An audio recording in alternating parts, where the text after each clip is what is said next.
Bismillahirrahmanirrahim. Assalamualaikum warahmatullahi wabarakatuh. Alhamdulillahi rabbil alamin. Alladhi khalaqas samawati wal arda wa ja'ala adh-dhulumati wan nur. Thumma alladhina kafaru bi rabbihim ya'dilun. Ashhadu an la ilaha illallah wahdahu la sharika lah. Wa ashhadu anna Muhammadan abduhu wa rasuluhu walladhi la nabiyya ba'dah. Allahumma fassalli wa sallim ala habibina wa syafi'ina wa zuhrina wa maulana Muhammadin wa ala alihi wa ashabihi at-tabi'in wa man tabi'ahum bi ihsanin ila yaumiddin amma ba'd. Faqad qala Allah ta'ala fi kitabih al-karim, a'udzu billahi as-samil 'alim minasy syaithanir rajim. Ya ayyuhalladzina amanu taqullaha haqqa tuqatih wa la tamutunna illa wa antum muslimun. وقال في آية الأخرى وما تشاءون إلا أن يشاء الله رب العالمين. وقال رسول الله صلى الله عليه وسلم اللهم إني أسألك الهدى والسداد أو كما قال رسول صلى الله عليه وسلم نبي الكريم.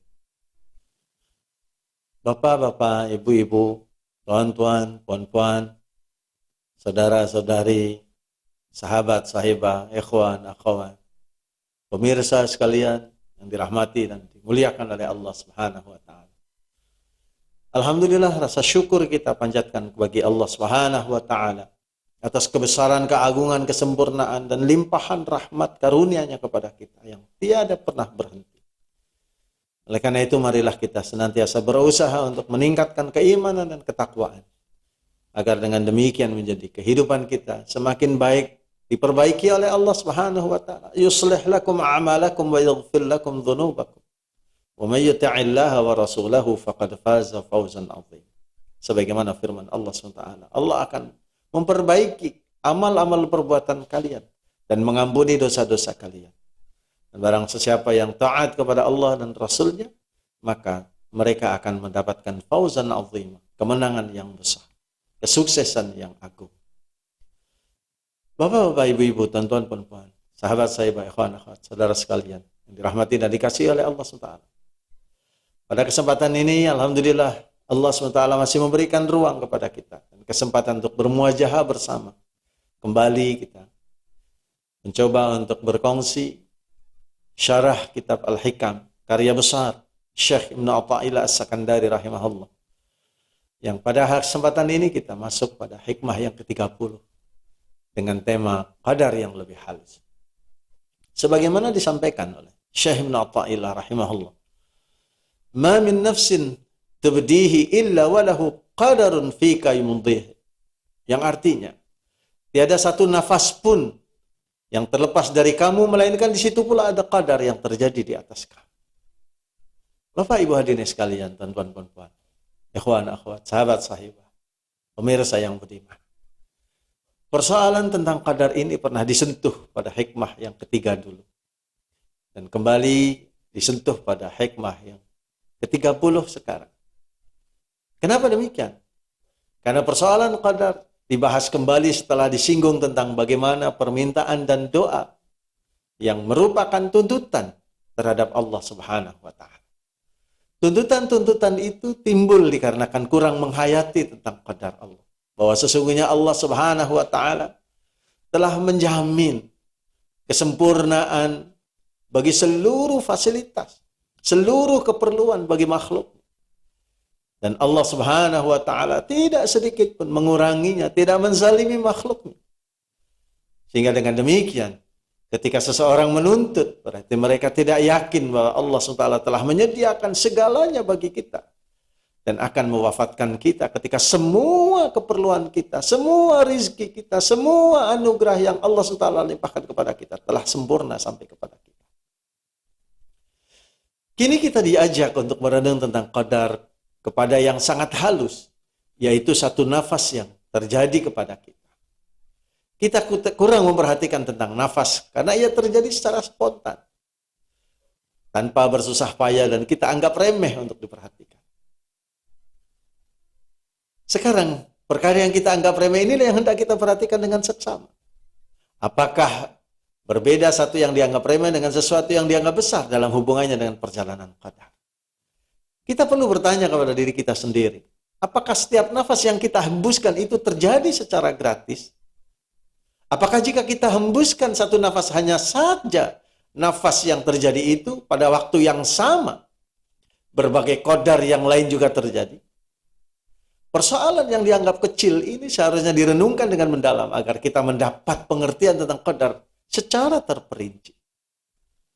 Nafas adalah udara yang keluar dan masuk ke badan kita melalui mulut dan hidung. Satu hembusan udara yang keluar dari badan kita dipanggil satu nafas. Nafas ini penting bagi jasmani kita. Nafas menjadi nyawa pada tubuh badan lahiriah kita. Kehidupan diri lahiriah diukur dengan perjalanan nafas. Kita biasanya menimbang umur kita dengan hitungan tahun. Kita tidak mengukur umur kita dengan hitungan bulan, apalagi hitungan hari dan jam. Sebenarnya timbangan yang paling tepat tentang umur ialah nafas.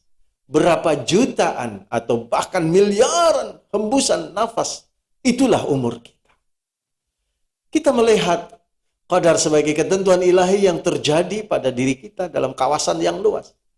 Sikap kita di dalam memandang qadar secara luas menyebabkan kita terlindung untuk melihatnya pada setiap detik dan setiap kejadian. Sebab itu kita sering keluar dari berpegang kepada qadar. Seandainya kita memandang hidup secara tepat, yaitu dengan hitungan nafas, niscaya kita akan melihat bahwa qadar secara halus sebagaimana halusnya kiraan nafas itu. Dapatlah kita menghayati benar-benar bahwa pada setiap hembusan nafas itu berlaku qadar menurut ketentuan Allah Subhanahu wa taala.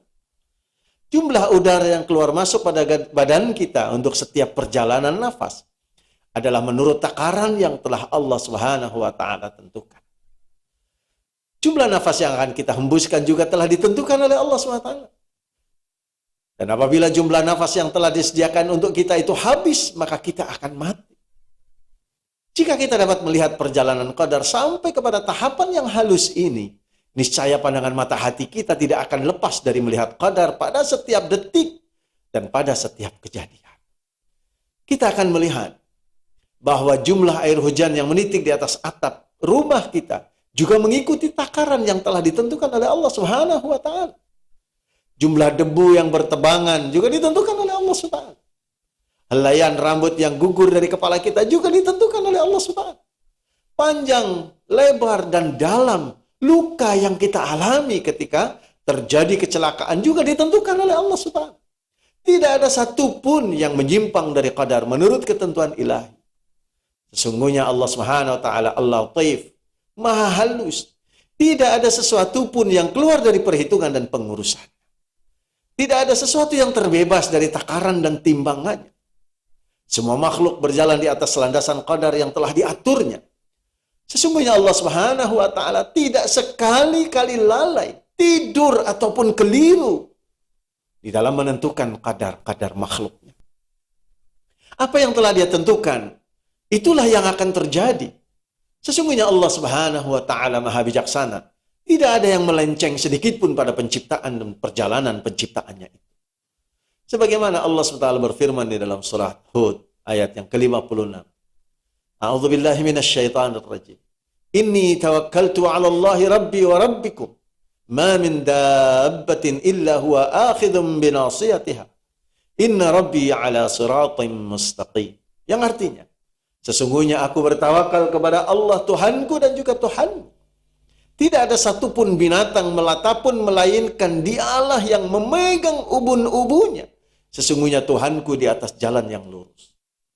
Demikian juga di dalam firman-Nya surah Al-Hadid ayat yang ke-22 Allah Subhanahu wa taala berfirman, "Ma asaba min musibatin fil ardi wala fi anfusikum illa fi kitabin min qabli an nabra'aha. Inna dzalika 'ala Allahi yasir." Yang artinya, tidak ada sesuatu kesusahan atau bala bencana yang ditimpakan di bumi dan tidak juga yang menimpa diri kalian, melainkan telah sedia ada di dalam kitab pengetahuan kami sebelum kami menjadikannya. Sesungguhnya mengadakan yang demikian itu adalah mudah bagi Allah Subhanahu wa taala. Bapak Ibu hadirin sekalian, tuan-tuan dan puan, para pemirsa yang budiman yang dirahmati dan dikasihi oleh Allah Subhanahu wa taala. Allah Subhanahu wa taala telah memberikan ketentuan sejak azali lagi. Tidak ada sesuatu pun ataupun sesiapapun yang tahu tentang ketentuan Allah Subhanahu wa taala tersebut. Malaikat hanya menjalankan perintahnya. Apa saja yang ada pada sisi malaikat dapat diubah oleh Allah Subhanahu wa taala.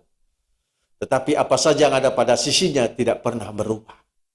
Malaikat menjalankan tugas dan manusia melakukan kewajiban. Tuhan yang memiliki ketentuan yang mutlak. Doa dan amal manusia mungkin menjadi asbab kepada terjadinya perubahan pada sesuatu yang berada pada malaikat yang menjalankan tugas. Jika Tuhan izinkan, tapi ia tidak akan mengubah sesuatu yang ada di sisi Tuhan.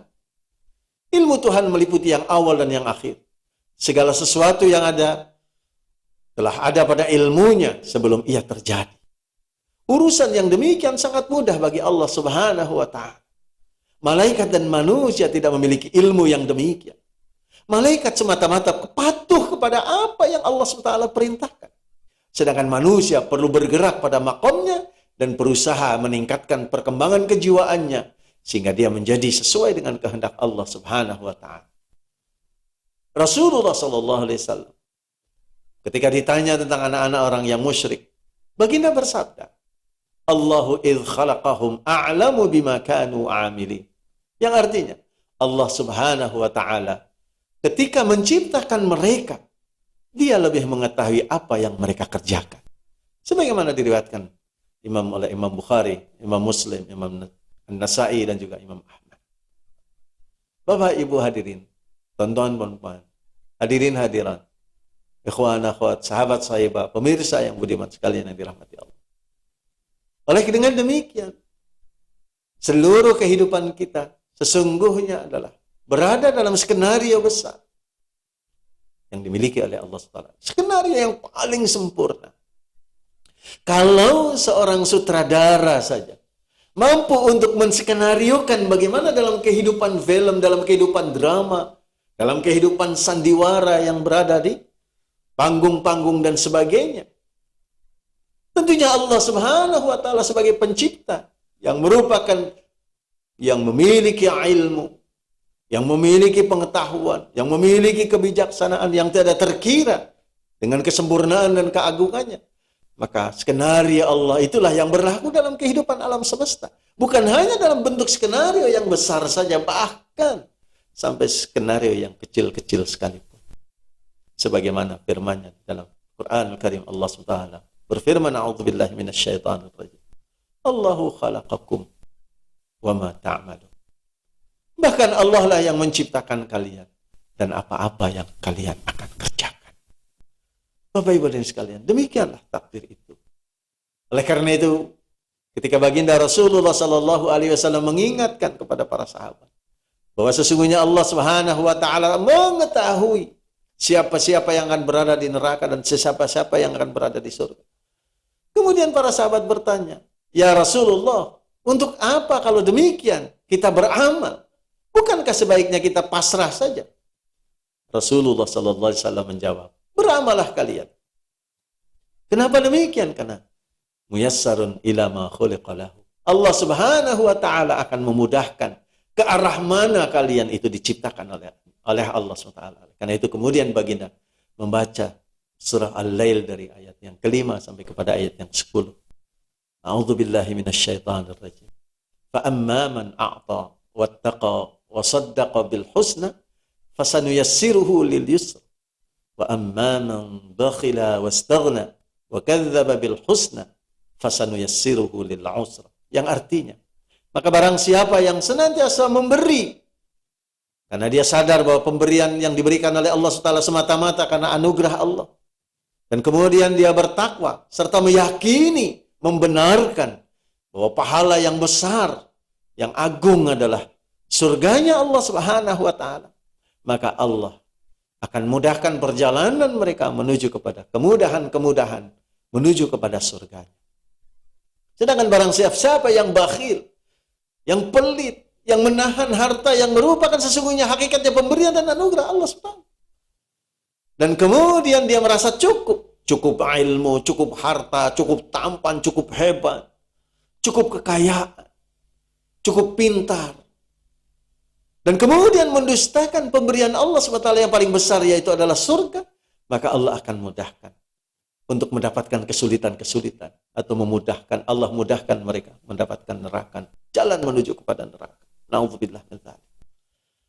Masyaallah muslimin, karena itu marilah kita bersama-sama senantiasa memohon kepada Allah agar Allah Subhanahu wa taala membimbing kita, memberikan kepada kita hidayah, memberikan kepada kita kesabatan, memberikan kepada kita petunjuk, memberikan kepada kita penjagaan, dan kemudian mengampuni dosa-dosa kita, mengumpulkan kembali, dimudahkan kita di dalam hisabnya, dan kemudian dikumpulkan kembali kita bersama-sama insyaallah di surganya Allah Subhanahu wa taala. Mudah-mudahan Allah mengabulkan. Mudah-mudahan Allah SWT demikian mentakdirkan kita sebagai penghuni-penghuni surga. InsyaAllah kita lanjutkan dalam pembahasan seterusnya dalam hikmah yang ke-31. Aqulu qouli hadza astaghfirullah li wa lakum billahi taufiq wal hidayah wa afu minkum. Assalamualaikum warahmatullahi